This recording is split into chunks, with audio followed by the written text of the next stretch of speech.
नमस्कार दोस्तों, मैं आपका अपने चैनल विद्या गुरु में स्वागत करता हूं। इस वीडियो में आपके लिए साइंस टेक्नोलॉजी को मोस्ट इम्पॉर्टेंट क्वेश्चंस लेकर आ गया हूं। ये क्वेश्चंस पूरे जनवरी से दिसंबर इंक्लूड कर दिए हैं। तो अगर आप इस चैनल पर पहली बार आए हो तो आपसे अनुरोध है, चैनल को सब्सक्राइब कर लीजिएगा। वीडियो अच्छी लगे तो वीडियो लाइक करके ज़रूर जाइएगा।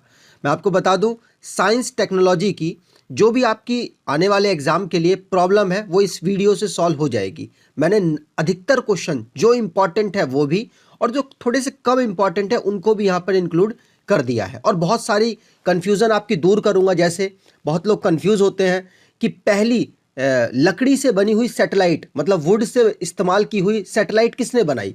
तो बहुत लोग जापान और न्यूजीलैंड में कन्फ्यूज़ होते हैं। वो सारी प्रॉब्लम इस वीडियो से आपकी सॉल्व कर दूंगा मैं। आपसे अनुरोध है, वीडियो को लास्ट तक देखिएगा। चलिए स्टार्ट करते हैं। पहला क्वेश्चन है, मतलब पहली हेडलाइन थी कि इसरो और ओप्पो, आपको पता होगा ओप्पो एक चाइनीज फोन बनाने वाली एक कंपनी है। उसने इसरो के साथ कोलैबोरेट किया है और रिसर्च और डेवलपमेंट की फील्ड में ये आपस में मिलकर काम करने वाले हैं। किस पर्पस से? तो ऑफलाइन जो मैसेजिंग है उनकी कनेक्टिविटी को इंप्रूव करने के लिए ये काम करने वाले हैं। मतलब जो नॉर्मल आप मैसेज करते हैं शॉर्ट मैसेजेस, उनकी टेक्नोलॉजी को इंप्रूव करना है। जैसे मान लीजिए जहां पर कम नेटवर्क पकड़ता है वहां पर भी वो मैसेज बिल्कुल रियल टाइम पर ट्रांसफर हो सके।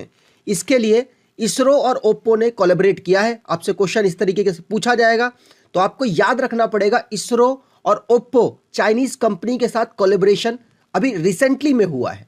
और किसके लिए हुआ है? शॉर्ट मैसेजिंग की टेक्नोलॉजी को बेहतर बनाने के लिए किया गया है। ठीक है, यहां पर बात कर लूं ओप्पो की। ओप्पो के साथ इसरो ने जो साइन अप किया है, तो मैं आपको बता दूं ओप्पो का मैन्युफैक्चरिंग यूनिट है भारत में नोएडा में, और रिसर्च जो डेवलपमेंट सेंटर है वो है हैदराबाद में। और इसरो के बारे में आप शायद जानते होंगे, मैं आपको फिर भी बता दूं 1969 में इसरो को स्थापित किया गया था, मतलब फाउंड किया गया था। और आपको बताऊं इसरो के इस समय पर हेड है के सिवान। इसरो का हेडक्वार्टर बंगलुरु में उपस्थित है। आगे बात करें तो अगला है जो कि एयरटेल इंडिया में इन्वेस्ट के साथ मिलकर स्टार्टअप इनोवेशन चैलेंज को डेवलप करने वाला है। मतलब इसका मतलब क्या हुआ? मतलब स्टार्टअप के लिए जितनी प्रॉब्लम होती है उनको बेहतर बनाने के लिए एयरटेल और इन्वेस्ट इंडिया मिलकर काम करने वाले हैं। ठीक है, तो इतनी बात आपको याद रखनी है। इससे आपको यह हुआ कि एयरटेल कंपनी के बारे में आपके एग्जाम में पूछा जा सकता है, क्योंकि एयरटेल करंट अफेयर से रिलेटेड हो चुका है। ठीक है, तो यहां पर बात की जाए कि ये दोनों लोग स्टार्टअप में, मतलब आपको मालूम होगा एयरटेल 5G पर काम कर रहा है। तो 5G टेक्नोलॉजी इंप्रूव करेगी किसको? स्टार्टअप। जो स्टार्टअप के लिए कोई प्रॉब्लम होती है उसको इंप्रूव करने के लिए काम किया जाएगा एयरटेल और इन्वेस्ट इंडिया के द्वारा। ठीक है, यहां पर बात की जाए एयरटेल की, तो एयरटेल को फाउंड किया गया था 1995 में। एयरटेल का हेडक्वार्टर नई दिल्ली में है और एयरटेल चेयरमैन इनके हैं सुनील भारती, और एमडी और सीईओ मित्तल गोपाल विट्टल हैं। आगे बात करें, अगला क्वेश्चन है, इंडिया से बिलोंग करते हैं और इस समय पर अमेरिका में रहते हैं। इनका नाम है अनिल मेनन। अनिल मेनन पहले पर्सन चुने गए हैं जो कि स्पेसएक्स और नासा के कोलैबोरेशन से एक स्पेस पर फ्लाइट भेजी जा रही है, जिसमें अनिल मेनन को भी चूज किया गया है एक फ्लाइट सर्जन के रूप में। और पहली बार ऐसा हुआ इसलिए इंपॉर्टेंट है। अनिल मेनन भारत से बिलोंग करते हैं इसलिए इनका नाम भी इंपॉर्टेंट हो चुका है। तो यहां पर ये अनिल मेनन का नाम इंपॉर्टेंट है, प्लस स्पेसएक्स और नासा तो आपको पता ही होगा बहुत ज्यादा इंपॉर्टेंट है, हर एग्जाम में आपके पूछे जाते हैं। तो नासा के इस समय पर हेड है, मतलब एडमिनिस्ट्रेटर है, बिल नेल्सन, और नासा का हेडक्वार्टर वॉशिंगटन डीसी में है। नासा को फाउंड किया गया था 1 अक्टूबर 1958 को। स्पेसएक्स की बात की जाए तो इलॉन मस्क इसके इस समय पर सीईओ और फाउंडर भी हैं। मतलब स्पेसएक्स को फाउंड करने वाले इलॉन मस्क है। इलॉन मस्क की एक और कंपनी है टेस्ला, जो कि गाड़ियां वगैरह बनाती है। स्पेसएक्स की बात करें तो 2002 में इसको फाउंड किया गया था इलॉन मस्क के द्वारा, और हेडक्वार्टर इसका कैलिफोर्निया में है। इलॉन मस्क दुनिया के सबसे रिचेस्ट पर्सन है, आपको ये बात भी याद रखनी है। कुछ रिपोर्टों के अकॉर्डिंग इलॉन मस्क को बोला गया है, और कुछ रिपोर्ट के अकॉर्डिंग अमेजन के जो मालिक हैं उनको बोला गया है। ठीक है, चलिए आगे बात करें, जिनका नाम जेफ बेजोस है। अगली हेडलाइन है जेनेसिस इंटरनेशनल ने भारत के अर्बन जो इंडिया है उसको डिजिटल ट्विन बनाने की घोषणा की है, और जिसको इनॉग्रेट किया गया है नीति आयोग के सीईओ ने, जिनका नाम है अमिताभ कांत। मैं आपको बता दूं इससे बेनिफिट क्या होगा। जेनेसिस इंटरनेशनल भारत के अर्बन एरिया को डिजिटल ट्विन बनाना चाहता है। इससे बेनिफिट ये होगा कि स्मार्ट कार्स को जो बनाया जा रहा है उससे काफ़ी बेहतर मैपिंग हो सके। मतलब अगर मान लीजिए आपको कोई मैप, कार में आपने मैप ऑन कर दिया तो कभी कभी वो गलत रास्ते भी आपको दिखा देता है। आप माने या ना माने, कभी कभी ऐसा होता है कि ऐसे रास्ते दिखा देता है जो कि शायद कार के लिए बेहतर नहीं होते। तो इस अगर जेनेसिस इंटरनेशनल के द्वारा देखा जाए तो स्मार्ट कार की जो टेक्नोलॉजी है उसको सपोर्ट मिलेगा, ई कॉमर्स को सपोर्ट मिलेगा, और जितनी भी सिटीज़ हैं उनको आपस में कनेक्शन भी बनाया जा सकता है, और उनके यहाँ पर जो बिजनेस है उसको इम्प्रूव भी किया जा सकता है। और बहुत सारे सेक्टर्स को इससे बेनिफिट मिलेगा। टेलीकॉम सेक्टर हो गया, गेमिंग सेक्टर हो गया, लॉजिस्टिक और यूटिलिटी प्लानिंग सेक्टर हो गया, ये सारे सेक्टर्स को इससे बेनिफिट मिलने वाला है। तो आपको सीधी सीधी एक बात याद रखनी है, जेनेसिस इंटरनेशनल ने भारत के अर्बन एरियाज को, मतलब अर्बन सिटीज को डिजिटल ट्विन बनाने की घोषणा की है, जिसको इनॉग्रेट किया है नीति आयोग के सीईओ, जिनका नाम है अमिताभ कांत ने। ठीक है, चलिए आगे बात करें तो अगली लाइन है जो कि 7th India international science festival को गोवा के पणजी में ऑर्गेनाइज कराया गया। आपके दिमाग में चला होगा, अच्छा 7 नवंबर का गोवा पणजी में ऑर्गेनाइज कराया जा रहा है इंडिया इंटरनेशनल साइंस फेस्टिवल। ठीक है, लेकिन पहला कब ऑर्गेनाइज कराया गया? तो पहला ऑर्गेनाइज कराया गया 2015 में। और कहां पर कराया गया? तो नई दिल्ली में इसको ऑर्गेनाइज कराया गया था। इस साल की इसकी थीम क्या है? तो थीम है celebrating creativity in science technology and innovation for prosperous India. तो ये इसकी इस साल की थीम है। 7वें नंबर का India international science festival Panaji, जो कि गोवा की राजधानी है, वहां पर इसको ऑर्गेनाइज कराया गया है। ठीक है, चलिए आगे बात करते हैं। तो यहां पर बात करें, हमारे इस समय पर साइंस और टेक्नोलॉजी मिनिस्टर कौन है? जितेंद्र सिंह। ये नाम भी आपको याद रखना है, पहली स्लाइड में उनकी फोटो मैंने साइड में लगा रखी है। तो हमारे साइंस और टेक्नोलॉजी के मिनिस्टर हैं जितेंद्र सिंह, जिन्होंने वर्चुअली साइंस लैब को डेवलप किया है, जो कि इंडिया की पहली है। और किसकी मदद से किया है? तो CSIR की मदद से किया है। और ये जो लैब है ये इतनी ज़्यादा इंपॉर्टेंट क्यों हो गई? क्योंकि ये बच्चों के लिए बनाई गई है। दोबारा से सुनिए, जो हमारे मिनिस्टर हैं जितेंद्र सिंह साइंस टेक्नोलॉजी के, उन्होंने वर्चुअल साइंस लैब को डेवलप किया है, मतलब लॉन्च किया है। और इसको डेवलप किसके द्वारा किया गया? CISR के द्वारा। और ये बच्चों के लिए बनाई गई है लैब, इसलिए मोस्ट इंपॉर्टेंट है। क्यों बनाई गई है बच्चों के लिए? क्योंकि बच्चों के अंदर साइंस और टेक्नोलॉजी की फील्ड में आगे करियर वो बनाए, उनका इंटरेस्ट जगाने के लिए ऐसा किया गया है। और ये किस प्रोग्राम के अंतर्गत किया गया है? तो जिज्ञासा प्रोग्राम के अंतर्गत। मान लीजिए किसी बच्चे का इंटरेस्ट है साइंस और टेक्नोलॉजी में, तो वो वेट करेगा कि वो कब ग्रेजुएशन या फिर बीटेक वगैरह करे और फिर उसके बाद टेक्नोलॉजी उसकी पढ़ाई में आए। तो पहले से ही बच्चा अगर चाहता है तो 9वीं 10वीं 11वीं 12वीं, तो यहाँ पर वो आए और यहाँ पर वो अपनी जो भी एक्सपेरिमेंट है टेक्नोलॉजी से रिलेटेड वो कर सकता है, और जिसको सरकार भी सपोर्ट कर रही है। ठीक है, और इंफॉर्मेशन भी यहाँ से ले सकता है। मान लीजिए किसी कोई वो कुछ बना रहा है, उसे बनाते समय कुछ सपोर्ट की ज़रूरत है, तो वो यहाँ से आकर सपोर्ट भी मांग सकता है, उसको सपोर्ट भी किया जाएगा। ठीक है, तो जितेंद्र सिंह ने वर्चुअल साइंस लैब को इनॉग्रेट किया, जो कि बच्चों के लिए बनाई गई है CISR के द्वारा जिज्ञासा प्रोग्राम के अंतर्गत। आगे बात करें, अगला है IBM ने क्लाइंट इनोवेशन सेंटर भारत में इनॉग्रेट किया। कहां पर? मैसूर, कर्नाटका के मैसूर में इसको इनॉग्रेट किया गया है। ये बात आपको ध्यान रखनी है, पूछा जा सकता है कि IBM ने अभी क्लाइंट इनोवेशन सेंटर भारत में कहां इनॉग्रेट किया है? तो कहां पर? मैसूर में इनॉग्रेट किया है। ठीक है, तो आपको ध्यान रखना है। IBM की बात करें तो IBM के जो इस समय CEO हैं वो भारत से बिलोंग करते हैं, जिनका नाम है अरविंद कृष्णा। और IBM कॉरपोरेशन के हेडक्वार्टर है न्यूयॉर्क, यूनाइटेड स्टेट में, और इसको फाउंड किया गया था 1911 में। ठीक है, चलिए आगे बात करते हैं। और मैं आपको एक चीज़ यहाँ पर और बता दूं, ये एक एग्जाम में पूछा गया था कि अरविंद कृष्णा कहाँ से बिलोंग करते हैं, तो इन्होंने स्टडी की थी आईआईटी कानपुर से, तो वहां पर वो ऑप्शन था तो आपको लगाना था। तो अरविंद कृष्णा आईआईटी कानपुर के पढ़े हैं और इस समय पर ये सीईओ के पद पर काम कर रहे हैं आईबीएम में। ठीक, चलिए आगे बात करें। अगला है गूगल। गूगल की पेरेंट कंपनी है अल्फाबेट ने एक नई कंपनी बनाई है जिसका नाम है आइसोमॉर्फिक लैब। ये क्या करेगी, तो ये आर्टिफिशियल बेस्ड ड्रग को डिस्कवरी करेगी और मतलब अलग अलग मेडिसिन बनाएगी अलग अलग बीमारियों के लिए। और ये आर्टिफिशियल बेस्ड होगा तो इसमें बहुत कम, रेयरली मतलब ना के बराबर मिस्टेक होने के चांस रहेंगे, इसलिए ये इंपॉर्टेंट हो गया है। किसके द्वारा लॉन्च की गई है कंपनी, तो अल्फाबेट के द्वारा, जो कि गूगल की पेरेंट कंपनी है। गूगल ज्यादा फेमस है तो आप लिंक कर सकते हैं।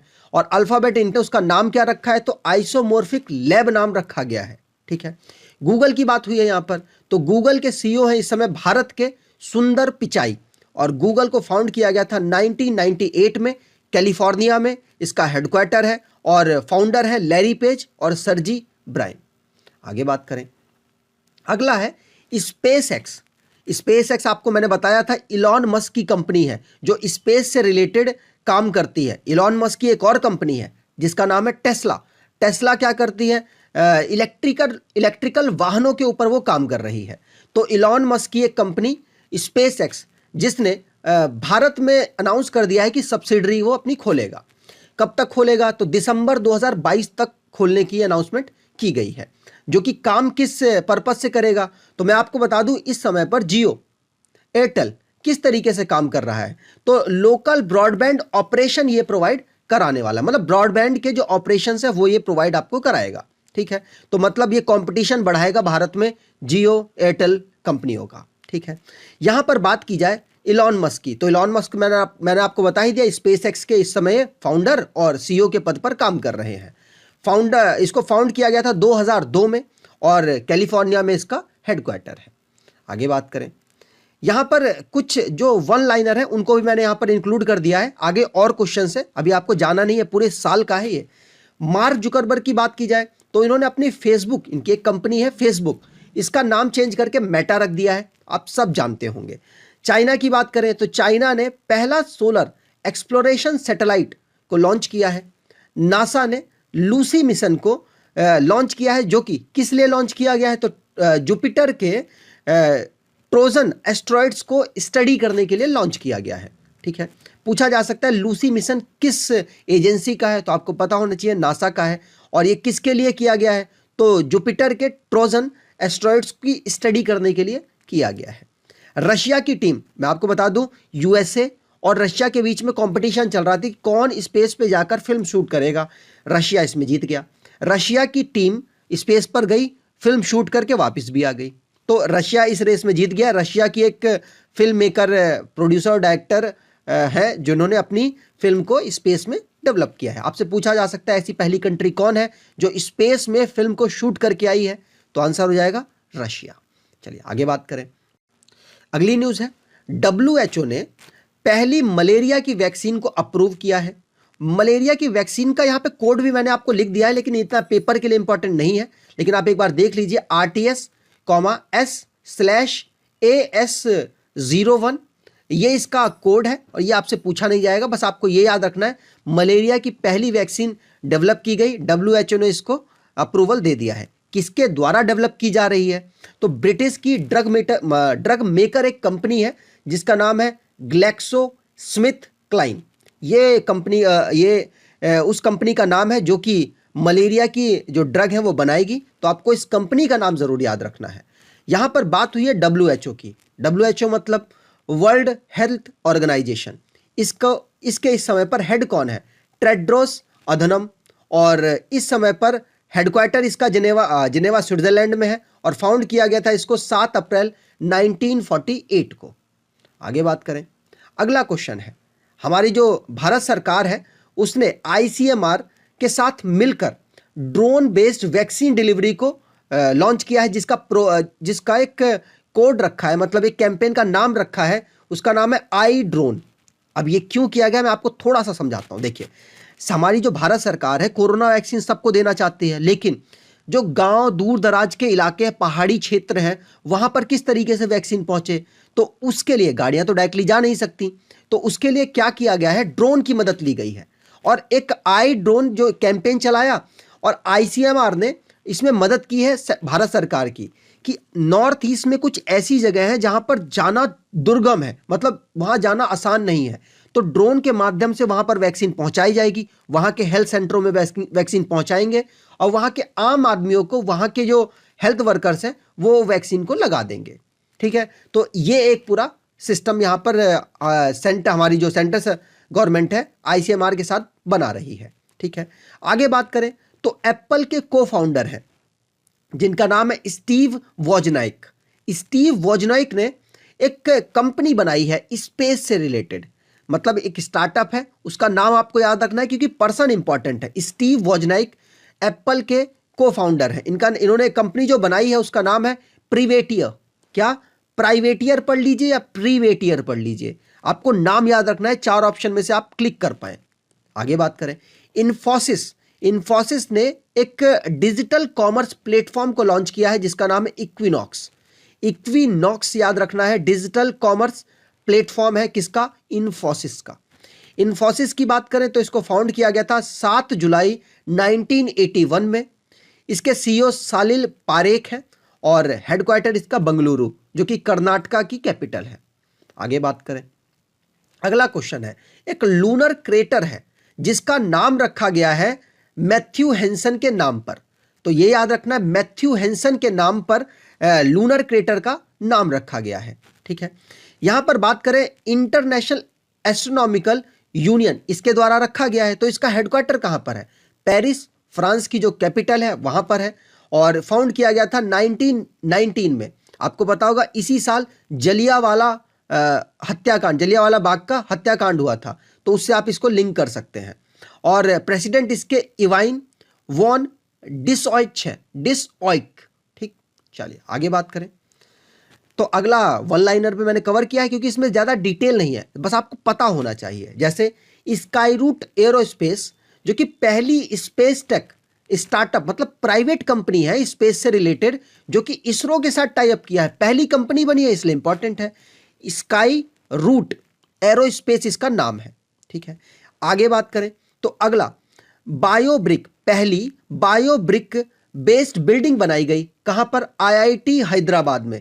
तो आपको याद रखना है आईआईटी हैदराबाद में बायोब्रिक बेस्ड बिल्डिंग बनाई गई। ठीक है, हैदरा से आप हरा भरा याद कर सकते हैं और बायो ब्रिक बेस्ड बिल्डिंग बनी है, तो आप इससे लिंक करके याद कर पाएंगे। ठीक है, आईआईटी बॉम्बे ने एक लैंग्वेज ट्रांसलेटर प्रोजेक्ट उड़ान के माध्यम से इसको बनाया है। मैं आपको बता दूं, जैसे मान लीजिए आप इंग्लिश में बेहतर नहीं है, आप अपनी लैंग्वेज में बेहतर है, मान लीजिए भोजपुरी में आप बेहतर हैं, तो आप क्या कर सकते हैं, आप प्रोजेक्ट उड़ान जो के माध्यम से लैंग्वेज ट्रांसलेटर को लॉन्च किया है आईआईटी बॉम्बे ने, तो इसका यूज़ करके आप अपनी भाषा में अपने जो नोट्स हैं उसको कन्वर्ट कर सकते हैं और उसके बाद आप स्टडी कर सकते हैं। ठीक है, अगर बात करें अगले, आईआईटी रोपड़ ने, आईआईटी मैं आपको फिर बता दूं आईआईटी इस समय पर कितनी है, तो आईआईटी 23 है टोटल। भारत देश में आईआईटी कितनी है, 23। सबसे पुरानी कौन सी है, आईआईटी खड़गपुर, इतनी बात आप जानिएगा। अब बात करते हैं आईआईटी रोपड़ की, तो आईआईटी रोपड़ ने वर्ल्ड की पहली plant based smart air purifier को डेवलप किया है। दोबारा से सुनिए, आईआईटी रोपड़ ने दुनिया की पहली plant based smart air purifier को डेवलप किया है। तो याद रखना है ये वन लाइनर है, आपको एग्जाम में बिल्कुल मिलेंगे। आप अगर एनटीपीसी दे रहे हैं या फिर आने वाला एसएससी का एग्जाम दे रहे हैं तो आपको यहाँ लगता है यहाँ से क्वेश्चन नहीं आएंगे, बिल्कुल आएंगे, तो इसलिए आपको तैयार रहना है इसके लिए। आगे बात करें, अगला है आईआईटी मद्रास ने ऑनलाइन प्लेटफॉर्म ई सोर्स को लॉन्च किया है। अब यहाँ पर ई सोर्स से है क्या, तो मान लीजिए आपको कुछ स्टडी करनी है या फिर कुछ आपको नॉलेज लेनी है, इंफॉर्मेशन लेनी है, तो आप इस प्लेटफॉर्म पे जाएंगे और यहाँ से आप इंफॉर्मेशन ले सकते हैं।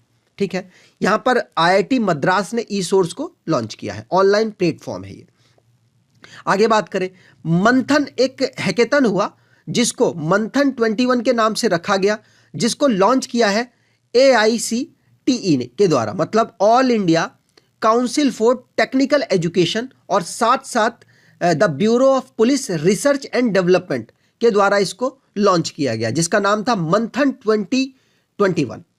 इसकी बात करें तो यहाँ पर रिसर्च से रिलेटेड मान लीजिए कोई केस आया, उस केस को किस तरीके से स्टडी किया जाए, नए नए तरीके बताने के लिए इस हैकेथन को लॉन्च किया गया। और अगर जो बेहतर बताएगा किसी भी कंडीशन को सॉल्व करने के लिए, अच्छे उपाय देगा, तो उसको यहाँ पर इनाम की भी सुविधा की गई है। ठीक है, चलिए आगे बात करें। अगला है IIT मद्रास ने नियोबोल्ट नाम का एक मोटराइज्ड व्हील चेयर को डेवलप किया, जो कि भारत में बनी है और पहली है इंडिया की, इसलिए इंपॉर्टेंट है। IIT मद्रास ने इंडिया की first indigenous motorised wheel chair को, जिसका नाम नियोबोल्ट रखा गया है, उसको लॉन्च किया है। ठीक है, यहां पर बात करें IIT हैदराबाद की, तो IIT हैदराबाद में हमारे जो इस समय शिक्षा मंत्री हैं, मतलब मिनिस्टर ऑफ एजुकेशन को संभाल रहे हैं, धर्मेंद्र प्रधान जी, उन्होंने centre for research and innovation in artificial intelligence को सेटअप किया है। कहां पर? IIT हैदराबाद में। अगला है HCL फाउंडेशन ने माई ई हार्ट पोर्टल को लॉन्च किया है। इसमें बेनिफिट किनको मिलेगा? जो हाथों से चुनाई बुनाई और या फिर कोई आर्टिस्टिंग करते हैं, जैसे चटाई में कोई डिज़ाइन बना दें, फ्लावर बना दें किसी कपड़े में, इस तरीके के जो आर्टिस्ट होते हैं उनको, उनके लिए एक प्लेटफॉर्म प्रोवाइड कराया है HCL फाउंडेशन ने। ठीक है, HCL की बात करें तो HCL के CEO इस समय पर है C विजय कुमार, और फाउंड इसको किया गया था 1976 में। हेडक्वार्टर इसका नोएडा में है। आगे बात करें, अगला क्वेश्चन है, इंडिया ने लॉन्च किया है एडवांस जियो इमेजिंग सैटेलाइट, जिसका नाम है GISAT-1। तो एडवांस जियो इमेजिंग सैटेलाइट को GISAT-1 को लॉन्च किया गया है। इससे क्या होगा? तो इससे ना हमारे पाकिस्तान और चाइना के बॉर्डर पर निगरानी, मेन उन्हीं के लिए किया गया है। वैसे तो हर जगह निगरानी की जा सकती है, लेकिन उन पर फोकस करके उनके बॉर्डर की निगरानी करने के लिए ये किया गया है इंडिया के द्वारा। ठीक है, तो यहां पर बात करें इंडिया और इंडिया की जो स्पेस की कंपनी है इसरो, और USA की स्पेस की कंपनी है नासा। इन दोनों ऑर्गेनाइजेशन का एक जॉइंट मिशन है, जिसका नाम है निसार सैटेलाइट को 2023 तक ये लॉन्च करने वाले हैं। ये क्या करेंगे? ये ग्लोबली लैंड सरफेस को स्टडी करेंगे, मतलब कितना लैंड सरफेस कम हो रहा है या बढ़ रहा है, इस तरीके से स्टडी की जाएगी निसार सैटेलाइट के माध्यम से, और जो कि इसरो और नासा का जॉइंट मिशन है। 2023 में इसको लॉन्च किया जाएगा।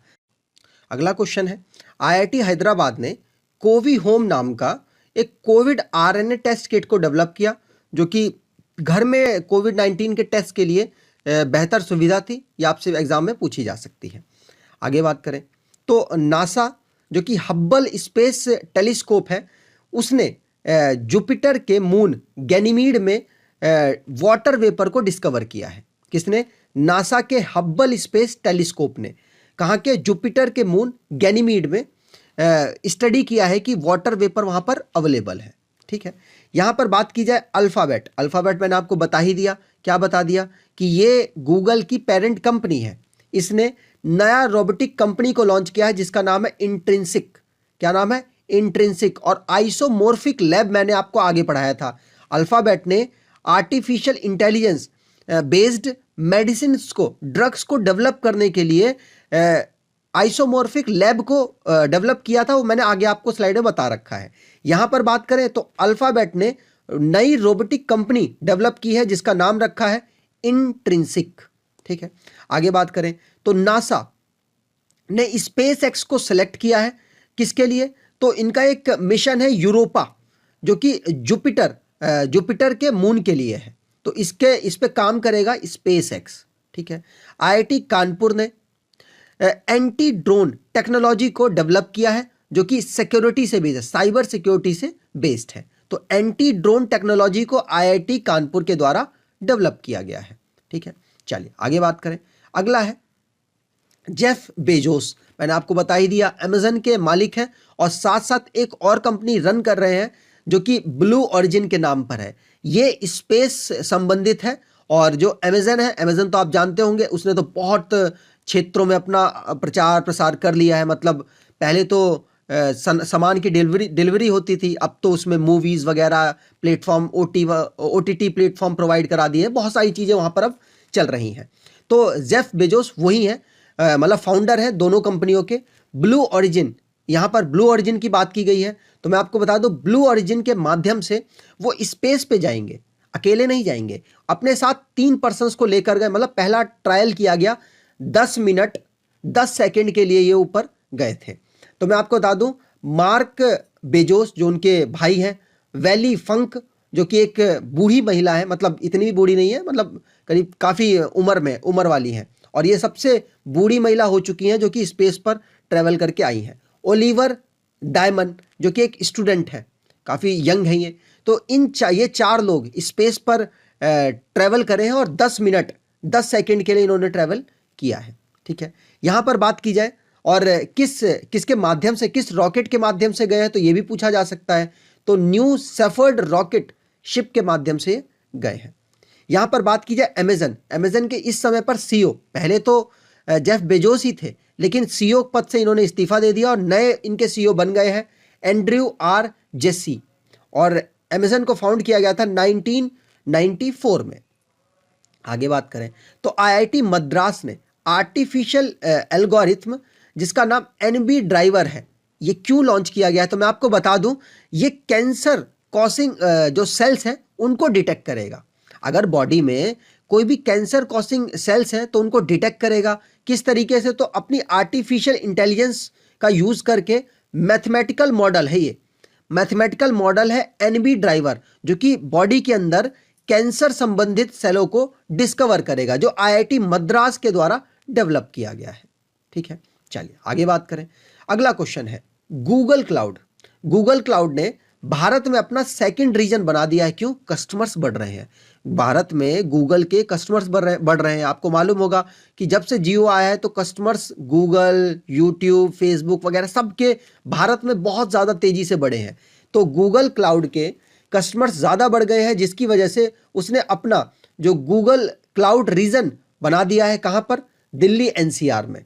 और पहला इनके, मतलब ये तो सेकंड है, तो पहला भी तो कहीं होगा, तो वो कहाँ पर है? मुंबई में है। पहला रीजन गूगल क्लाउड का मुंबई में है और दूसरा है दिल्ली एनसीआर में। आगे बात करें तो इसरो ने प्लान किया है कि जियो इमेजिंग सैटेलाइट को, जिसका नाम GISAT-1, मैंने आगे बता ही दिया आपको, ये दोबारा रिपीटेड क्वेश्चन है, माफ कीजिएगा, लेकिन आप जान लीजिए इसरो का जियो इमेजिंग सैटेलाइट मिशन है जो कि वो लॉन्च करने वाला है। ठीक है, आगे बात करें तो फेसबुक ने एक न्यूज़लेटर प्लेटफॉर्म को लॉन्च किया जिसका नाम है बुलेटिन। आपसे पूछा जा सकता है बुलेटिन जो कि एक न्यूज़लेटर प्लेटफॉर्म है, किसने लॉन्च किया, किस कंपनी ने लॉन्च किया? तो आपको पता होना चाहिए फेसबुक ने। उल्टा क्वेश्चन भी बन सकता है कि फेसबुक ने हाल ही में न्यूज़लेटर प्लेटफॉर्म को लॉन्च किया जिसका नाम क्या है? आपको 4 ऑप्शन मिल जाएंगे, तो बुलेटिन नाम है। ऐसा क्यों किया गया है? जो पत्रकार हैं उनकी स्वतंत्रता को निर्धारित करने के लिए, मतलब जो भी वो रिपोर्टिंग करना चाहें स्वतंत्र रूप से करें, कोई उनके ऊपर रोक टोक ना हो, इसी के लिए फेसबुक ने एक अपना प्लेटफॉर्म प्रोवाइड करा दिया कि लो भाई आप यहाँ पर अपनी पत्रकारिता करो, अपने न्यूज़ को छापो और फिर आपको पब्लिक पढ़ेगी। क्योंकि आपको पता होगा फेसबुक तो बहुत बड़ी कंपनी है, अगर वहाँ पर कोई न्यूज़ जाती है तो वो वर्ल्ड वाइड फैल जाती है। ठीक है, तो फेसबुक के द्वारा बुलेटिन एक न्यूज़लेटर प्लेटफॉर्म को लॉन्च किया गया है। आगे बात करें तो फेसबुक को फाउंड किया गया था 2004 में। फेसबुक के सीईओ मार्क जुकरबर्ग है और हेडक्वार्टर इसका कैलिफोर्निया में है। आगे बात करें, अगला क्वेश्चन है इंडियन और अमेरिकन, मतलब इंडिया से बिलोंग करती हैं और अमेरिका में रहती हैं, शिरीषा बांदला जो कि स्पेस पर गई और स्पेस पर अपना आराम से घूम फिर के आ गई, मतलब एक जर्नी लेकर आई हैं। ये थर्ड इंडिया की महिला बन चुकी हैं जो कि स्पेस में गई हैं। पहली कौन थी? कल्पना चावला। दूसरी कौन थी? सुनीता विलियम्स। और तीसरी कौन ये बन गई हैं? इनका नाम है शिरीषा बांदला। ठीक है, आगे बात करें तो इसरो ने पार्लियामेंट्री पैनल की बात मान के कह दिया है कि अब हम सैटेलाइट के माध्यम से टीवी क्लासरूम को स्टार्ट करेंगे। मतलब कोरोना वायरस के समय पर पढ़ाई काफ़ी डैमेज हुई है बच्चों की, तो हमारी पार्लियामेंट ने रिक्वेस्ट की थी इसरो से कि भाई हमें ना सैटेलाइट के माध्यम से बच्चों की क्लास लगवानी है, तो क्या इसमें आप हमारी मदद कर सकते हैं? तो इसरो ने इसको अप्रूवल कर दिया है, कहा है कि ठीक है हम अपने साइंटिस्ट लगाएंगे और सैटेलाइट के माध्यम से टीवी क्लासरूम को स्टार्ट किया जाएगा। ठीक है, माइक्रोसॉफ्ट ने विंडो 11 को लॉन्च कर दिया है। ठीक है, आपको पता होगा, आपने अगर अपना लैपटॉप वगैरह यूज़ करते होंगे तो विंडो करते ही होंगे, अब तो खैर सब कुछ ऑनलाइन हो चुका है। तो वहाँ पर विंडो 11 भी अब माइक्रोसॉफ्ट का लॉन्च हो चुका है। विंडो 10 यूज़ हुआ था, तो 10 कब हुआ था? 2015 में हुआ था, ये बात आपको ध्यान रखनी है। और 11 कब हुआ? तो 2021 में हुआ। सिंपल। आगे बात करें, अगला क्वेश्चन है, यूरोपियन स्पेस एजेंसी उसने पहली वुडन सैटेलाइट को लॉन्च कर दिया है, जो कि न्यूजीलैंड से उसने लॉन्च किया है। समझ रहे हैं?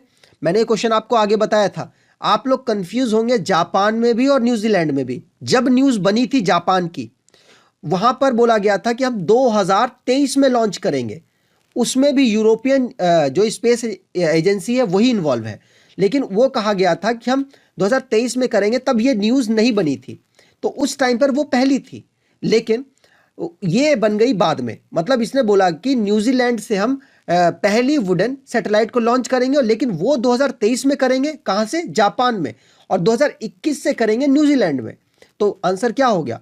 पहली दुनिया की वुडन सैटेलाइट कहाँ से लॉन्च हो रही है? न्यूजीलैंड से लॉन्च हो रही है। 2021 में लॉन्च की जाएगी, मतलब लॉन्च की जा चुकी है। ठीक है, तो जापान वाला क्वेश्चन अब आपको भूल जाना है। आगे मैंने आपके लिए वो क्वेश्चन भी लिख दिया है। ठीक है, यहां पर बात करें यूरोपियन स्पेस एजेंसी की, तो इसका हेडक्वार्टर पेरिस, फ्रांस की कैपिटल में है। फाउंड किया गया था 1975 में, और इसके सीईओ है जोना डेट्रिच वोर्नर।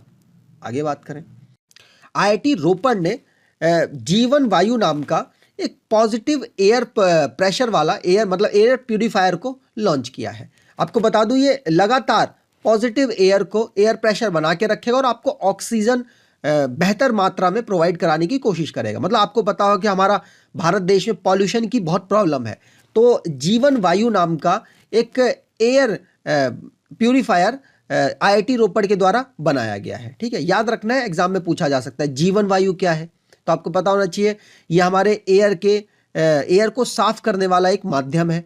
और किसके द्वारा बनाया गया? आईआईटी रोपड़ के द्वारा बनाया गया है। बात करें जीवन वायु की, तो ये 60 लीटर पर मिनट, मतलब 60 लीटर ऑक्सीजन को पर मिनट ये आपकी छान देगा। ठीक है, चलिए आगे बात करते हैं। अगला क्वेश्चन है, यूरोपियन स्पेस एजेंसी, काफी बार पढ़ लिया है, इसका हेडक्वार्टर कहां पर है? पेरिस में। इसको फाउंड कब किया गया? 1975 में, याद रखिएगा। तो यूरोपियन स्पेस एजेंसी ने लॉन्च किया है एनविजन मिशन को, जो कि 2030 तक ये लॉन्च करने वाले हैं। और किसके लिए है ये? वीनस के लिए है। आपको पता होगा हमारे जो प्लैनेट है, प्लैनेट में वीनस दूसरे नंबर पर आता है और भारत से सबसे क्लोजेस्ट है ये। ठीक है, और सबसे सारे प्लैनेटों में से सबसे ज्यादा गर्म यही है, क्योंकि इसके पास कार्बन डाइऑक्साइड मिलता है। तो यूरोपियन स्पेस एजेंसी ने एनविजन नाम का एक मिशन लॉन्च किया, जो कि वीनस के लिए है, और 2030 तक इसको लॉन्च किया जाएगा। तो आईआईटी मद्रास ने एशिया की पहली इंटरनेशनल मेमोरी स्टडीज वर्कशॉप को स्टार्ट किया है, ये आपको याद रखना है। ठीक है, होस्ट किया है, आपको ये बात याद रखनी है। आईआईटी गुवाहाटी, जहां पर रिसर्चर्स ने वहां के स्मार्ट विंडो को लॉन्च किया है, जो कि कार्बन एमिशन करने वाला है, मतलब कार्बन को एयर से कट करेगा। ठीक है, तो ये कौन से रिसर्चर थे? कौन? तो देबा बात्रा सिकदर और आशीष कुमार चौधरी, ये थे। इन्होंने स्मार्ट विंडो को बनाया है। अगला क्वेश्चन है, आईआईटी रोपड़ और मोनास यूनिवर्सिटी, जो कि ऑस्ट्रेलिया की है, इन्होंने फेक बस्टर को लॉन्च किया है, जो कि क्या करेगा? मतलब अगर आपके पास कोई फेक न्यूज़ आती है, तो ये आपको बता पाएगा फेक बस्टर की भैया फेक है, इस पर आप भरोसा ना करें। और आजकल तो जब इतना ज़्यादा टेक्नोलॉजी लोग यूज़ कर रहे हैं, तो फेक न्यूज़ तो बहुत ज़्यादा बन रही है, जिसके लिए आईआईटी रोपड़ और मोनास यूनिवर्सिटी ने मिलकर फेक बस्टर को लॉन्च किया है, जो कि डिटेक्ट करेगा कि कौन सी न्यूज़ फेक है और कौन सी न्यूज़ बेस्ट है, मतलब सही है। नासा की बात करें तो नासा ने पहला मोबाइल रोबोट जो कि वाटर को सर्च करेगा, इसके लिए मून पर उसे भेजा है। मतलब चलता हुआ रोबोट जो कि वाटर सर्च करेगा मून पर, और नासा का ये एक मिशन है, तो आपको याद रखना है नासा ने ऐसा किया है। ईरान की बात करें तो ईरान ने सबसे ज़्यादा पावरफुल सुपर कंप्यूटर जिसका नाम सिमॉर्ग है, इसको डेवलप किया है। ईरान का सिमॉर्ग एक कंप्यूटर है, सुपर कंप्यूटर है, जो काफ़ी ज़्यादा पावरफुल है, ईरान के द्वारा डेवलप किया गया है। आगे बात करें, अगला क्वेश्चन है आईआईटी कानपुर ने टच सेंसिटिव वॉच को, जो कि विजुअली इंपेयर्ड होते हैं, उनके लिए बनाया है। आईआईटी कानपुर की बात आपको ध्यान रखनी है, एग्जाम में पूछी जा सकती है। पेटीएम की बात करें तो पेटीएम ने नया रिसर्च डेवलपमेंट सेंटर ओपन किया है। कहां पर किया है? तो पुणे में किया है। पुणे कहां पर है? पुणे महाराष्ट्र में लोकेटेड है। ठीक है, बात करें पेटीएम की तो पेटीएम का हेडक्वार्टर नोएडा में है। फाउंडर और सीईओ है विजय शेखर शर्मा और सीईओ है वरुण श्रीधर।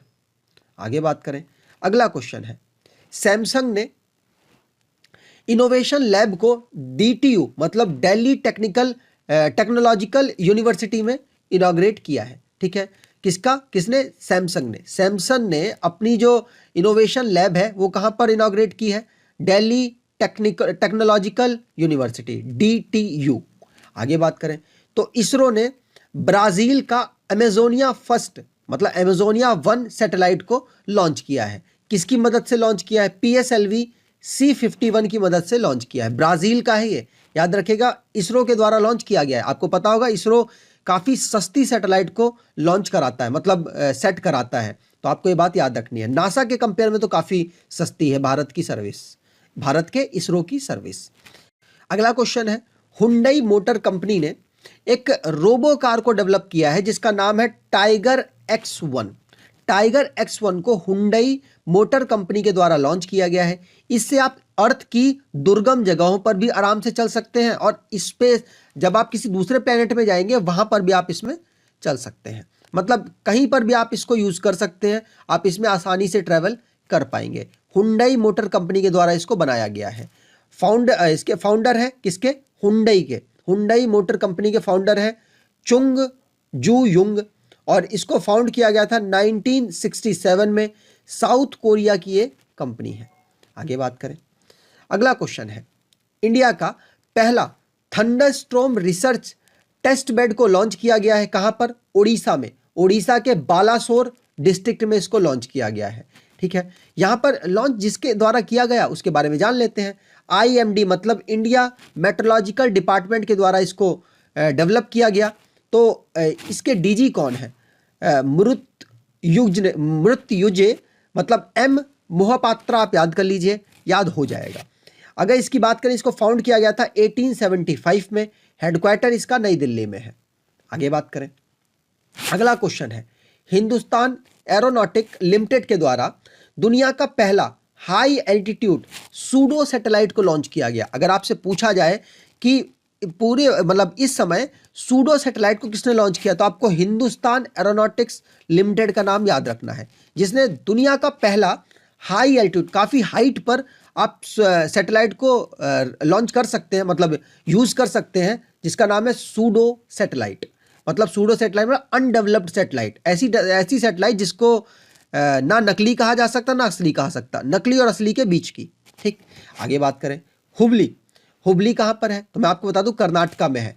हुबली में माया नाम का एक रोबोट बनाया गया, मतलब स्टूडेंट से बनाया, और वो क्या करेगा, आपको बैंक में खाता खोलना है, बैंक के जितने भी काम है वो ऑलमोस्ट सारे काम आपको असिस्ट कर सकता है कि कैसे करवाना है। जैसे आप जाते हैं बैंक तो आपको पूछना पड़ता है, आप अगर कम पढ़े लिखे लोग हैं, मतलब ज़्यादा नहीं जानते हैं, तो आप जहाँ पे लिखा होता है मे आई हेल्प यू, वहाँ नहीं जाते, क्योंकि वहाँ पे हो सकता है आपको ऐसा बता दे, आपको समझ ही ना आए, तो आप जाते हैं गार्ड के पास। गार्ड आपको फिर गाइड करता है कि ऐसा कर दीजिए, ये वाला फॉर्म भर दीजिए, ये कर दीजिए। तो अब क्या किया गया, हुबली के जो स्टूडेंट्स हैं उन्होंने माया नाम की एक रोबोट बनाई। कहा कि चलो भाई इससे पूछो, इससे ये तुम्हारा खाता भी खुलवा देगा, मतलब खाते खुलवाने में असिस्ट कर देगा, आपका जो भी बैंक का काम है सारे काम आपके कर सकता है। ठीक है, बात करें हुबली के स्टूडेंट्स ने बनाया है तो आपको नाम याद रखना है। ठीक है, माइक्रोसॉफ्ट की बात करें तो इंडिया डेवलपमेंट सेंटर जो कि अपना नया लॉन्च करने वाला है इंडिया में, जो कि नोएडा के उत्तर प्रदेश में लॉन्च करेगा। वैसे माइक्रोसॉफ्ट के 2 ऑलरेडी है, बंगलुरु और हैदराबाद में, लेकिन तीसरा भी लॉन्च करने वाला है नोएडा के उत्तर प्रदेश के नोएडा में। ठीक है, चलिए आगे बात करें। अगला क्वेश्चन है स्पेस एक्स। मैंने आपको बता ही दिया इलॉन मस्क इसके फाउंडर और सीईओ हैं।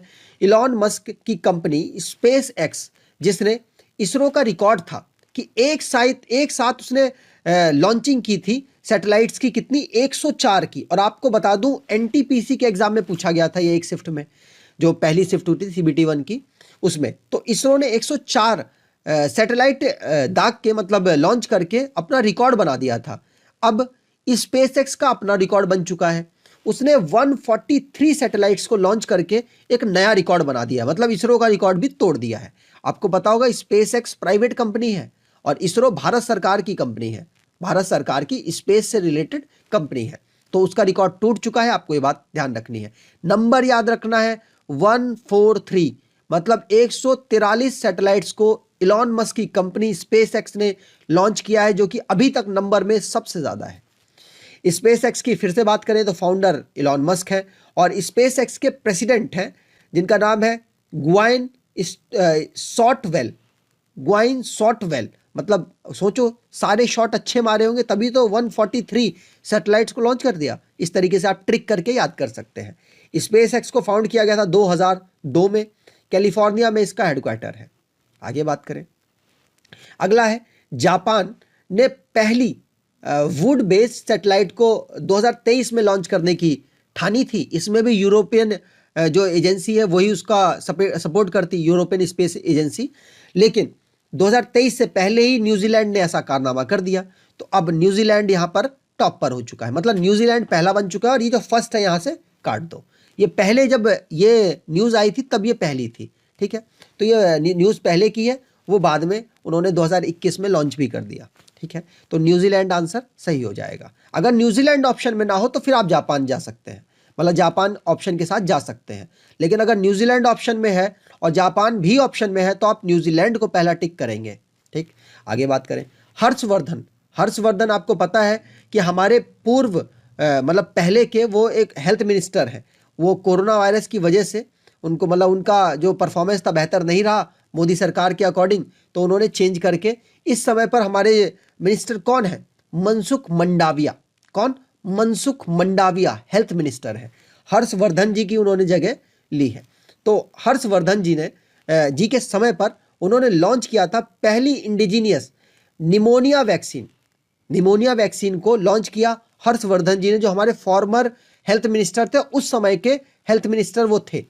जिस निमोनिया का नाम है, निमोनिया जो वैक्सीन है उसका नाम है न्यूमोसिल, याद रखिएगा एग्जाम के लिए इंपॉर्टेंट है। इसरो की बात की जाए तो इसरो ने सेट किया है डेडिकेटेड कंट्रोल सेंटर नेत्र। नेत्र जो कि स्पेस सिचुएशन की जो अवेयरनेस है उसको उस पर नज़र रखेगा। तो स्पेस एक्स के इसरो की एक सेंटर है नेत्र, जो कि स्पेस सिचुएशन पर नज़र रखेगा, वहाँ की अवेयरनेस पर ध्यान दे, वहाँ की जो सिचुएशन है उस पर ध्यान देगा। नेत्र याद रखना है इसरो की के द्वारा लॉन्च किया गया है, जो इनके जो इस समय पर हेड है के सिवान, उनके द्वारा इसको लॉन्च किया गया था। आगे बात करें तो सीडैक ने इंडिया का फास्टेस्ट सुपर कंप्यूटर को कमीशन किया, का उसका नाम क्या है, परम सिद्धि आर्टिफिशियल इंटेलिजेंस। आपको याद रखना है परम सिद्धि नाम का फास्टेस्ट, भारत का फास्टेस्ट सुपर कंप्यूटर कमीशन किया गया सीडैक के द्वारा, ठीक है। सीडैक की बात करें तो इसके डीजी है हेमंत दरबारी और इस्टेब्लिशमेंट इसका हुआ 1988 में और हेडक्वार्टर इसका पुणे महाराष्ट्र में है। अगला क्वेश्चन है, नासा ने लॉन्च किया है SS Kalpana Chawla cargo space craft को, कहां पर, इंटरनेशनल स्पेस स्टेशन में, ठीक है। चलिए आगे बात करें, मतलब भारत की जो पहली स्पेस में महिला गई थी उनके नाम पर किया गया है, तो इसलिए आपके लिए इंपॉर्टेंट है। आगे बात करें, इंडिया की खुशी चिंताला है, क्या नाम है इनका, खुशी चिंदालिया है, जिन्हें यूएनईपी मतलब यूनाइटेड नेशन एनवायरनमेंट प्रोग्राम के द्वारा इनको रीजनल एम्बेसडर बनाया गया है, क्योंकि इन्होंने एनवायरनमेंट के लिए काम किए हैं, मतलब काफ़ी सेंसिटिव है एनवायरनमेंट को लेकर। खुशी चिंदालिया जो कि यूनाइटेड नेशन एनवायरनमेंट प्रोग्राम के द्वारा इनको अपना रीजनल ब्रांड एम्बेसडर बनाया गया है। मैं आपको बता दूं यूनाइटेड नेशन एनवायरनमेंट प्रोग्राम इसका हेडक्वार्टर कहाँ पर है, तो केनिया की कैपिटल नैरोबी है, वहाँ पर इसका हेडक्वार्टर है। आपको ये बात याद रखनी है। आगे बात करें, अगर आपको वीडियो अच्छी लगी है, इन्फॉर्मेटिव लगी है, लगा है कि हाँ आपके एग्जाम के लिए सारे क्वेश्चंस इंपॉर्टेंट थे, तो आपसे अनुरोध है वीडियो को लाइक करके जाइएगा और एटलीस्ट कुछ दोस्तों तक आप ज़रूर इस वीडियो को शेयर कीजिएगा। और अगर चैनल पर पहली बार आए हैं तो चैनल को सब्सक्राइब ज़रूर कर लीजिएगा। धन्यवाद।